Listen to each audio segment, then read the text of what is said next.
విశాఖపట్నం సీతమ్మధార వినాయకుని గుడి పక్కన ఉన్న ఆంజనేయ స్వామి ఆలయాన్ని జీవీఎంసీ అధికారులు కూల్చివేశారు. ముందస్తుగా ఎటువంటి నోటీసులు ఇవ్వలేదని అడ్డుకున్న వారిని తోసేసి మరి కూల్చేశారని ఆలయ నిర్వాహకులు ఆవేదన వ్యక్తం చేస్తున్నారు. ప్రతిరోజు పూజలు జరుగుతున్న ఆలయాన్ని కూల్చడం చాలా ఘోరమని మండిపడ్డారు. ఇది హిందూ ధర్మాన్ని, సంప్రదాయాలను అవమానించడమే అంటున్న ఆలయ నిర్వాహకులు హిందూ ధార్మిక సంఘాల నాయకులతో మా విశాఖ ప్రతినిధి Avatar face to face. Visakhapatnam Seethammadhara పరిసర ప్రాంతంలో ప్రాచుర్యం పొందిన వినాయకుడి గుడి పక్కనే ఆంజనేయ స్వామి గుడిని కట్టుకొని చాలా సంవత్సరాలు బట్టి పూజలు చేస్తున్నామని, ఆ పూజలు చేస్తున్న మా ఆలయాన్ని కొట్టేశారని చెప్పేసి ఇక్కడ ఆలయ నిర్వాహకులు ఉన్నారు. వాళ్ళైతే ధర్నాకు దిగారు. వాళ్ళు అసలు మా గుడిని కొట్టేశారు చూడండి అని అందరికీ చూపిస్తున్నారు. ఇక్కడ గుడిని కొట్టేసిన అవశేషాలు మనకి కనబడుతున్నాయి. దీనికి సంబంధించి ప్రత్యక్ష సాక్షి కూడా ఇక్కడ ఉన్నారు. ఆయన అడుగుదాం అసలు ఏం జరిగింది, ఎలా జరిగిందని. సార్, ఇప్పుడు ఈ గుడిని కొట్టేశారు అన్నారు కదా, అసలు ఎవరు వచ్చారు, అసలు కొట్టేశారంటే ఏ విధంగా కొట్టేశారు?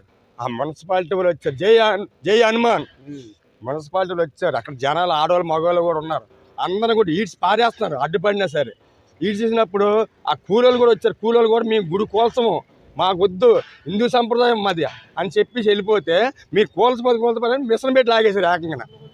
ఆ మిషన్ పెట్టి లాగితే మన హిందూ ధర్మం అంటారు. హిందూ ధర్మం ఎక్కడ ఉంది? హిందూ ధర్మం మన హిందూ ధర్మంలోనే ఉన్నామా, లేకపోతే ఇతర రాష్ట్రాలు ఉన్నామా? ఆ రకంగా ఈ రకం గుళ్ళు కూల్చిస్తే ఉన్నారా? ఇన్ని సంవత్సరాల్లో అడ్డు లేనిది ఇప్పుడే అడ్డు వచ్చిందా దీనికి? అలాగన్నట్టుగా మేము ఎంతో కష్టపడి చేసుకొని రూపాయి పోగొట్టుకొని ఎన్నో సంవత్సరాలు బట్టి మేము ఇక్కడ దీక్షలు కూడా చేసుకుంటున్నాం గుడి దగ్గర. అలాంటి గుడిని కూల్చారంటే ఈరోజు మేము కళ్ళంటే ఏడిపోతుంది మాకు. మా కళ్ళ ముందే ఇలా కూల్చారంటే ఎవరు అడ్డు వచ్చినా సరే లాగేస్తున్నారు. ఎవరు ఆడవాళ్ళకి వచ్చినా, మగవాళ్ళు వచ్చినా, ఎవరు వచ్చినా పట్టించుకోవట్లేదు. ఆ పట్టించుకోకపోవడం మేము కూడా ఎంత అడ్డుపడినా సరే కూలీలు కూడా కూలిపోయి మేము చెయ్యి ఎరగొట్టం అని చెప్తే మిషన్ పెట్టి లాగేశారు. మొత్తం విగ్రహం కూడా నాశనం చేశారు అక్కడ. అది ఇది ప్రత్యక్ష సాక్షి అయితే ఆవేదన వ్యక్తం చేస్తున్నారు. మరికొంతమంది ఉన్నారు హిందూ ధార్మిక సంబంధించి. ఫణేంద్ర గారు కూడా ఉన్నారు. ఇక్కడ మీకు ఈ సమస్య తెలిసింది, వచ్చారు, ఇక్కడ మీరు సిచ్యువేషన్ చూశారు. ఇది మీకు ఈ సిచ్యువేషన్ ఎలా అనిపిస్తుంది? ఒక అధికారులు వీళ్ళకి నోటీసులు ఇచ్చి ఏమైనా కొట్టారా? లేదనుకుంటే ఆయన చెప్తున్న దాన్ని బట్టి అయితే తెల్లవారు అమానుషంగా వచ్చి మమ్మల్ని అందరినీ తోసి మరి ఈ ఆలయాన్ని కొట్టేసి వెళ్ళిపోయిన పరిస్థితి ఉంది. దీనిపైన ఎటువంటి చర్య తీసుకోబోతున్నారు? జై శ్రీరామ్. అందరికీ నమస్కారం అండి. మా పెద్దలు శివాజీ బుద్ధరాజు గారు ఈ విషయంపై వెంటనే చెప్పడం అనేది జరిగింది. స్థానికంగా ఉన్నటువంటి మిత్రులు ఒక ఆయన ఫోన్ చేసి ఇలా జరిగిందని చెప్పడం అనేది జరిగింది. మేము ఒకటే సూటి ప్రశ్న అడుగుతున్నాం ఈ యొక్క ప్రభుత్వాన్ని.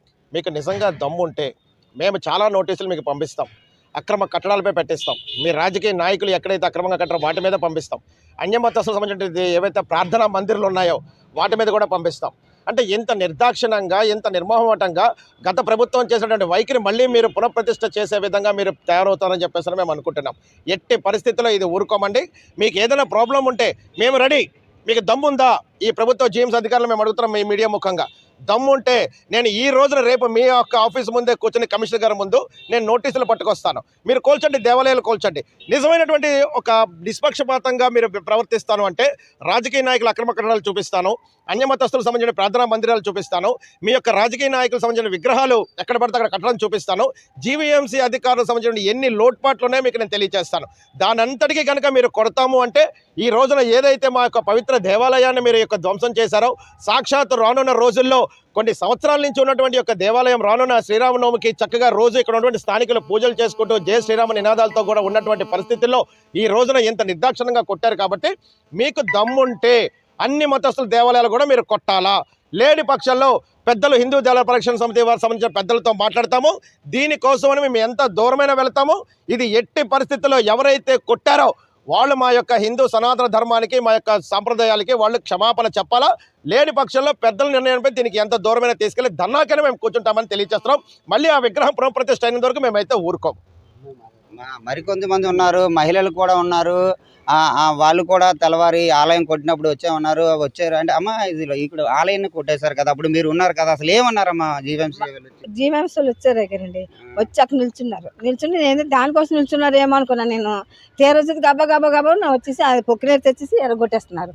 ఎరగొట్టి నేను అడ్డుపడి నన్ను నాగేస్తున్నారు. ఏంటండి నోటీసు లేదు, ఏమీ లేదు, వచ్చి ఎరగొట్టేస్తున్నారు. ఏంటంటే నీకేం తెలుసమ్మా, నీకేం తెలియదు కదా అని చెప్పి నన్ను తోసేసి మొత్తం ఎరగొట్టేసి ఆ బొమ్మ తీసుకొచ్చి పడేసి నాకు రభస చేసి పారేశారు. ఈ గుడిని మీరు ఎన్ని సంవత్సరాలు బట్టి ఇక్కడ పూజలు చేసుకుంటున్నారు? 20 సంవత్సరాలు బట్టి ఉన్నాం ఇక్కడ. ఈ గుడి అయితే 20 సంవత్సరాలు బట్టి ఉంది వినాయక గుడి. ఇది మాత్రం 7 సంవత్సరాలు బట్టి ఉంది ఇక్కడ. 7-8 సంవత్సరాలు అయిపోయింది కట్టి. 7 సంవత్సరాలు బట్టి ఎవరు ఏ అధికారులు వచ్చి మీకు చెప్పలేదా? ఈసారి ఇదే ఫస్ట్. మొన్న ఒకసారి వచ్చారు, మళ్ళీ ఇప్పుడు ఈసారి వచ్చారు అంతే. బాబు ఫోన్ చేస్తే బాబు ఎక్కడ దూరంగా ఉన్నారు అంటే అప్పుడు వస్తామా అంటే అని చెప్పి బాబు అన్నారు. అంటే బాబు నీకేం తెలుసు, అప్పుడు కానీ నోటీస్ ఇవ్వాలి కదంటే అలా పొట్టి ఆయన కొన్నాడు. నీకేం తెలుసు, నీకేంటి తెలుసు, కొన్ని వెళ్ళిపో, కొబ్బరికాయలు అమ్ముకుందా, నీకేం తెలుసు, జీఎంఎస్ నుంచి వచ్చా మేము, కమిషనర్ పంపించాడు అని నన్ను పక్కకు తోసేసారు. ఇంక తోసేసి నేను సైడ్కి బాబు వచ్చారు. అప్పుడు అది జరిగిన విషయం. ఇది ఇక్కడ అయితే పరిస్థితి.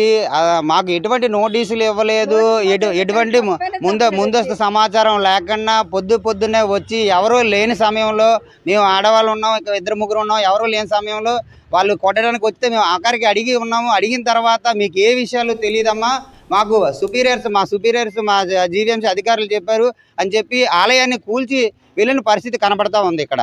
కెమెరా పర్సన్ మహేష్తో అవతార్ యాదవ్, ప్రైమ్9 న్యూస్, విశాఖపట్నం.